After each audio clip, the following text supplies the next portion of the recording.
Dr. Amanda from StraightSmile Solutions, and today we're going to be talking a little bit more about expansion, specifically expansion in phase 1 patients and when to use an expander.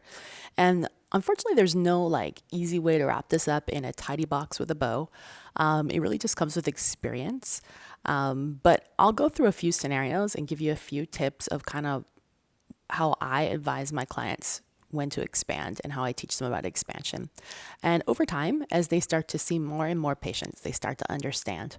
So, if you have any questions or if you need help with a case, feel free to visit straightsmilesolutions.com. There is a link under the services page to sign up. So that we can help you immediately with your cases. So basically, in a nutshell, let's talk a lot about what is an expander and what is expansion. So you can get expansion in a variety of different ways. If you're looking for dramatic expansion or expansion more than 2 to 3 millimeters, I do recommend an actual expander. This is a fixed expander right here. This is our Schwartz, a removable expander. You can see that there's a jack screw in the midline area. So a fixed one means it's glued in. In order to make this one, you're going to want to put spacers in first if you need them. Take a scan or an impression, send it to the lab. They'll fit the bands and construct this. You'll put the spacers back in a few days before delivery, pull them out at delivery, and deliver it. You're going to bond this just like you would a space maintainer with some, I like to use there is band cement, but usually I'll use like a key tack type of thing, modified glass ionomer. That works good. Of course, my first choice for expanders is always the removables like these right here. Just speak for hygiene, for our patient experience. If you'd start doing a lot of bandage, you're going to have a lot of emergencies and a lot of drama. So always good to start with the removable, explain compliance to the patient and parent, and explain the upgrade fee process if they need to upgrade to banded. I usually recommend charging an additional maybe 200 to 300 per arch if they are non-compliant and they need banded. Of course, if the parents are adamant that they want banded and not removable, that's fine. You can start there. Of course, you're not going to charge that upgrade fee, but you let the parents know there's going to be a lot of food restrictions, and if there's multiple breakage or emergency appointments, there may be additional fees for that. Usually, like I said, this is just a way better experience for everyone. There's almost no 8, 9, 10-year-olds, 7, 8, 9, 10-year-olds that I can't get to be compliant, assuming that I get a pretty good vibe initially when I get to know the parents and the kids, see how the dynamics are going. I'm looking at lots of things on the kids. Is the kid brushing her hair, brushing their teeth, trimming their nails? How's the skin? How are they dressing? Are they generally a compliant child? And how is the relationship between the parent and patient? Is this something, if I give them something simple to do, which is just putting this in your mouth and wearing it during the day, taking it out during lunchtime, putting it in a case and brushing it, are they going to be able to do this? And if I see a patient that comes in who's disheveled, unwashed, unbathed, can't handle basic hygiene, then no. Matter of fact, I might not partner with them at all, or I might wait till they get a little bit older. So just things to think about. So anyways, I digress. So you can get some expansion in these type of pediatric, what do we call them? Biotrainers. You can get maybe 2 to 3 millimeters max. But if you're really looking for dramatic expansion, you really got to go with the expanders. For me, I like to go slow and low unless there's some urgency, and it really depends on the frequency of turns. Really will depend on the age of the patient, the skeletal maturity of the patient, what our objectives are. Usually maybe 2 or 3 turns on a removable per week, maybe a little bit more on a fixed.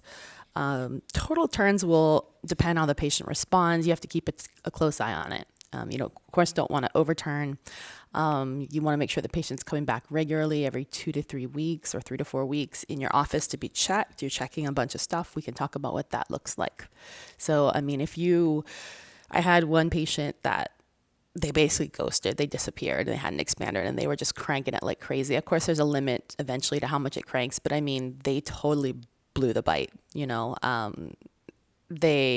lost control of them. We tried to get a hold of them. We were sending them letters and certified letters, but you really don't want to be partnering with parents that you don't have a good connection with, because you are basically breaking the patient's jaw.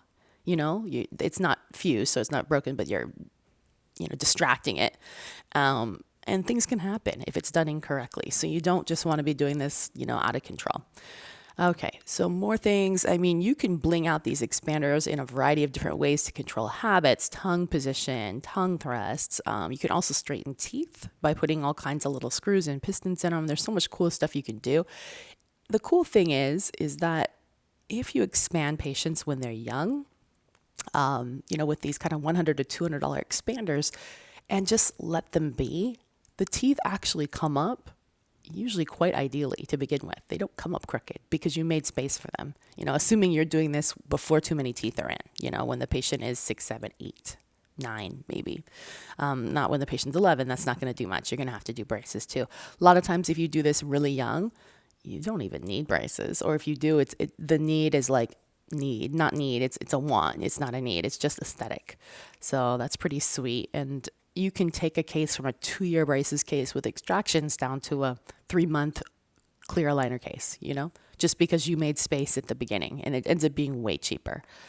Again, more cool ways. I mean, you can make these things really fun. If you're going to put all kinds of bling and glitters and decals in them, of course, it's going to cost a little bit more.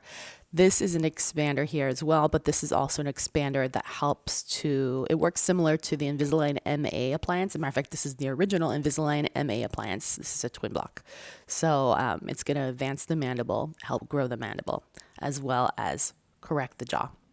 And the bite. So that's pretty cool. I mean, what type of 7, 8, 9-year-old girl would not want to wear this to school? They trust me. They all want to wear this to school. That's really cool.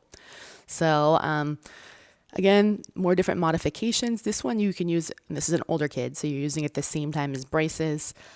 This is a fixed appliance, but it has acrylic on the posterior teeth. This is like Carrie's waiting to happen. You have to have a really great patient. You got to have a really close eye on this, but this would be really great for a patient who maybe had an open bite or a habit, an open bite, because this is going to help to close an open bite. All that acrylic on the posterior teeth intrudes the posterior teeth, closes down the bite. So, and you can make the opposite for a deep bite. So many cool things you can do for $200. So anyways, if you want to learn more about expansion, please visit StraightSmileSolutions.com.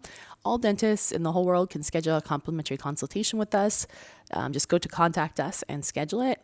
You can also email us at info@StraightSmileSolutions.com. We hope to talk to you soon, and we're excited to answer more questions about expansion. All right, thanks so much.